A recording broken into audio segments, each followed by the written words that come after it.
Okay, I'm back, and we could say that this is a by request video. This is based on a bunch of comments on my last two videos, the Rolex Bubble video and the Ugly Watches video.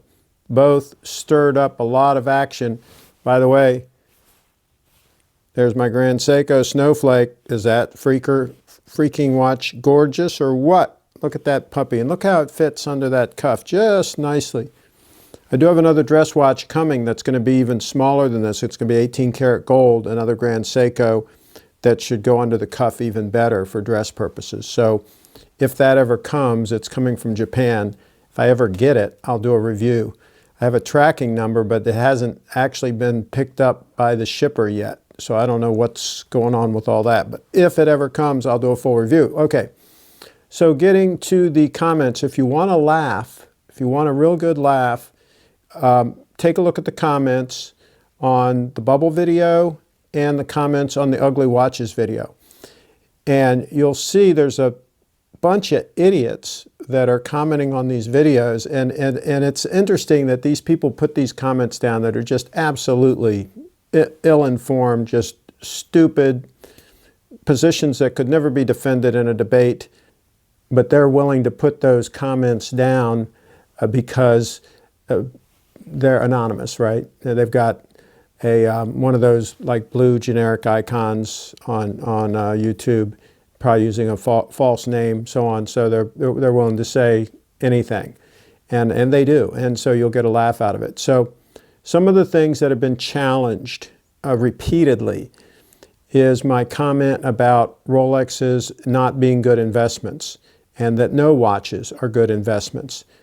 And the challenge is always, well, if you buy a Rolex, it isn't going to lose that much money and it might even go up in value. Does that make it a good investment? It might go up in value. You're going to bank on that for your retirement. Investments are for the future, long term, for hopefully building up wealth so that you can retire in comfort.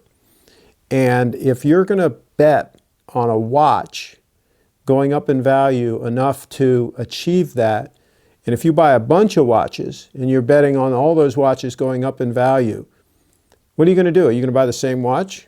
Are you going to buy a bunch of Daytonas, steel Daytonas right now, and pay 15 grand or whatever they're going for over list, and put those in a safety deposit box and hope 40 years from now that they're worth like, $100,000 each? Are you going to bet your future on that? Some of these people that claim that these watches are investments, that's basically what they're saying you're going to be able to do, because that's what you would do with an investment. You'd put that kind of money in and you'd want that kind of return.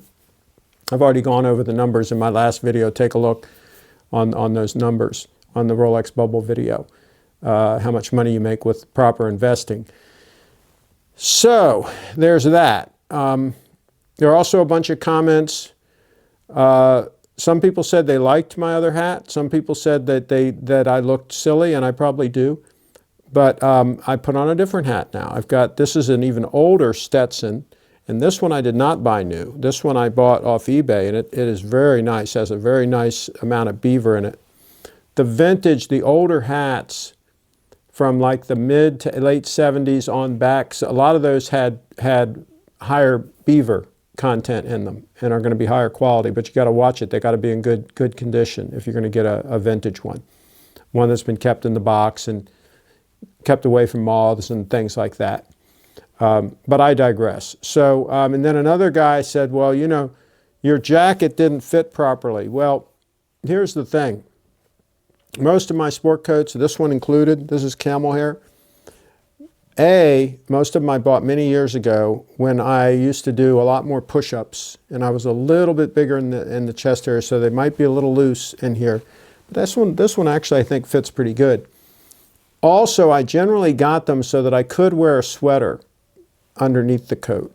And so if I'm not wearing a sweater, they will look like they're a little bit extra room. But I like to have extra room. So I think they fit okay. I think maybe that was just a troll comment. I'm not sure. But go back and look at the Rolex Bubble video, and if you think that jacket didn't fit me right, let me know. It is a little more squared off in the shoulders. It's a little bit different design than this one, for example. But that one that I was wearing in the last video, that's a really nice cashmere sport coat. That was probably $3,500 new in the mid to late 80s. That was a very expensive sport coat.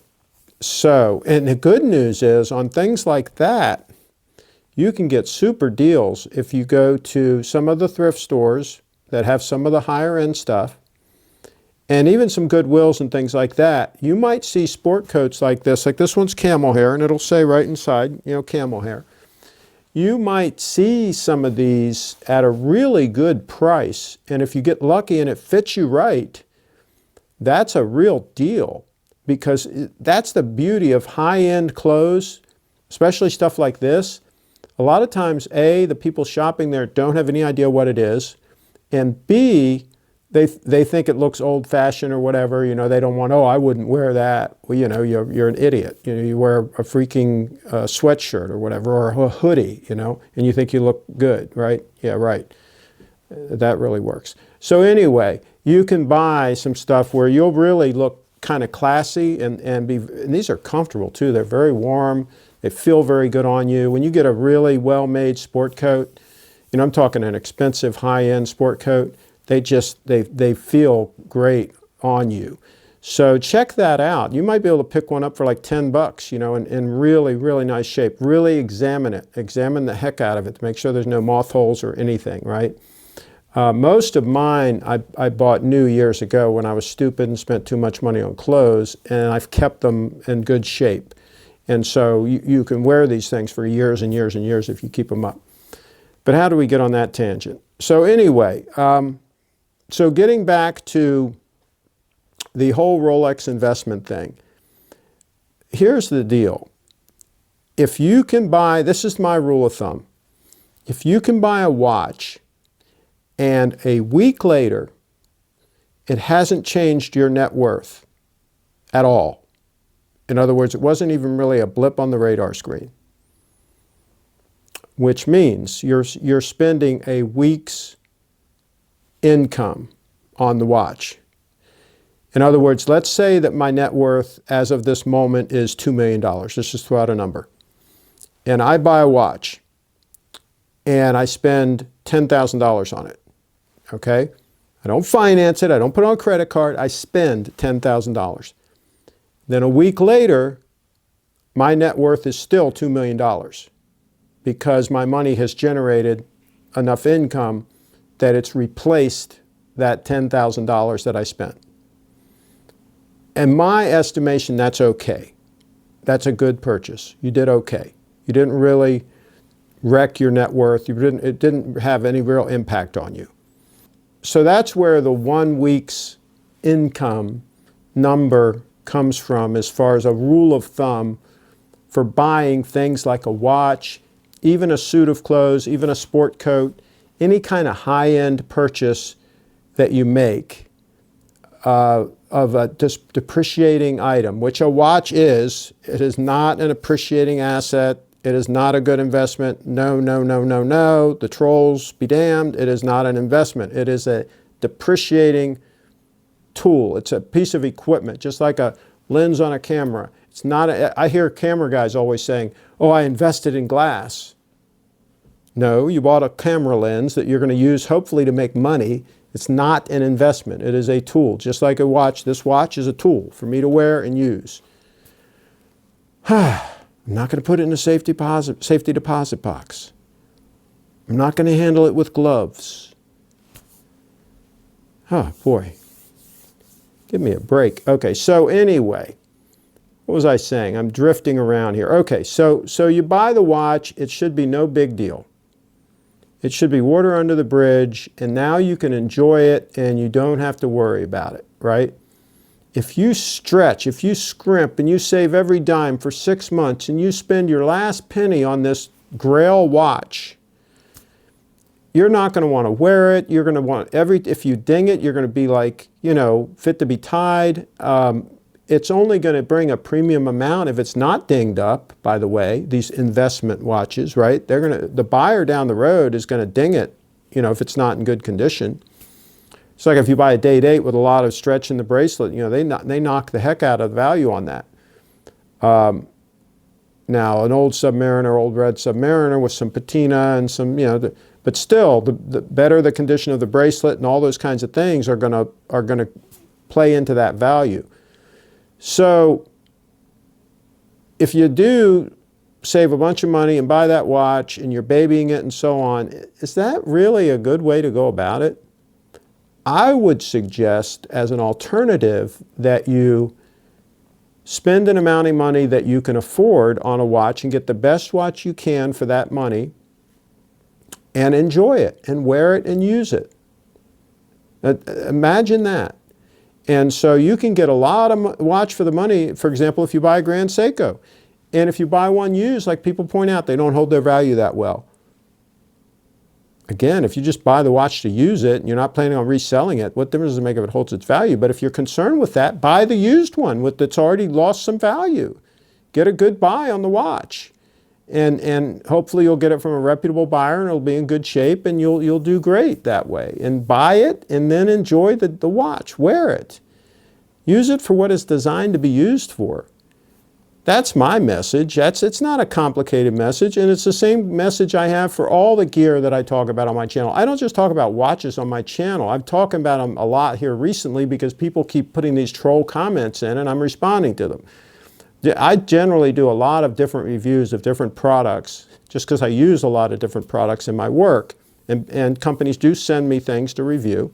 I just did a review today on a real nice flashlight, EDC flashlight that they sent me. So, yeah, for me, it's all about the function of the equipment, how well it gets the job done, helps you get the job done, how it holds up. The serviceability is big for me. Do I have to spend a bunch of money on having it serviced? That's a deal killer for me. Like these microphones, are they reliable? Do they handshake each time? This is a Sennheiser AVX system, and this is the top of the line MKE2 mic. It just works every time. Every time I hook these up, they just work. I don't have to worry about it. That's what I like. I like stuff that just works. And that's why I really like the Grand Seiko at this point. They just work. They get the job done. I don't have to worry about it. I know if I look at this watch, it's accurate. Don't have to reset it unless it's less than 31 days on the month. And the watch I have coming is the quartz. It's 18 karat gold. It's the 9F quartz. That's accurate to within 10 seconds a year. I'll only have to reset that at daylight savings time. Is the only time I'll have to reset that watch because it doesn't have a date on it. So I don't have to worry about that. Right? So that's going to be really cool for a dress watch. I can just set it away for a month or whatever, and then when I need to wear it, I can just put it on and I'll know it'll be running, it'll be accurate. So that's what I like with my gear. So, yeah, if you want to laugh, a big laugh, read the comments from the trolls, and these guys, half of them are probably in their mom's basement, and I wonder if she knows that they've got these steel Rolexes that they paid way too much money for, stuffed in the dresser drawer somewhere, or off in some safety deposit box at the bank, hoping to get rich off their steel Rolex. Hey, subscribe, hit the little bell, you know, the bell there, hit the bell. And if you see one of my other videos, like my EDC flashlight video, go take a look at that and put a little comment and hit the little thumbs up. You might be interested in some of those other goodies that I've done reviews on. And I've done some reviews on Made in the USA shoes. I've got a Made in USA playlist that I have a lot of videos on. That some are my videos, but some are other videos I've found that I've added to that are really interesting. So take a look at that. Anyway, thanks as always for those of you who watch and those of you who comment, even the trolls. I enjoy your troll comments. Keep them coming. And pound like and pound that little bell. Thanks.